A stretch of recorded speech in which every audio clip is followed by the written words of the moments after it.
Mi smo danas imali priliku da vidimo još jedan u nizu dokaza da Srbija nije pravna država.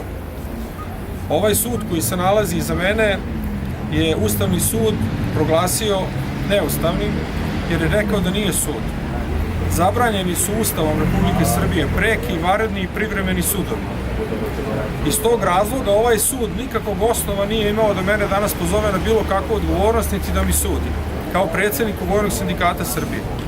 A ovo tim pre što je sve na čemu oni zasnivaju današnju optužnicu i ono zašto me terete je zapravo ono što sam ja govorio u javnosti i na protestima od novembra 2016. godine i tokom 2017. godine u svojstvu predsednika Vojnog sindikata Srbije. Postupajući sudija, za koji se nije ni predstavio, ni legitimisao i ne znamo da li je uopšte sudija, je odbijao da pređe na teren o kome sada govorim. On je sve vreme odbijao da mene doživi i prikaže i kroz zapiske i u procesnom smislu kao predsednika Vojnog sindikata i svo vreme je govorio i obraćao mi se kao da sam ja starešina vojske. Ni u jednom delu onoga zašto oni mene terete, oni ne terete za bilo šta što sam ja izvršio u službi i u toku vršenja vojne službe. A terete me za nešto što sam radio kao predsednik Vojnog sindikata. Svi znate da je sindikat u svakom smislu nezavisno pravno lice od svakog poslodavca i od svih državnih organa.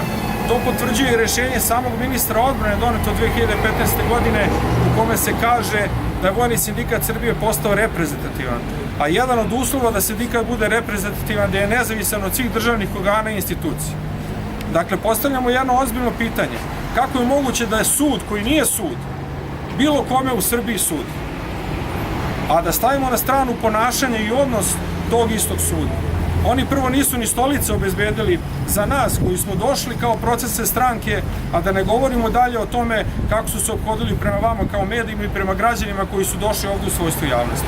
To samo govori o nameri ovog suda da osudi nekoga van bilo kakvog procesa koji zahteva i Ustav i zakoni Republike Srbije. Ja sam imao toliko, a izjava ću vam detaljniju dati moj branilac, advokat Tufekčić Vuk i Nikša Reljić.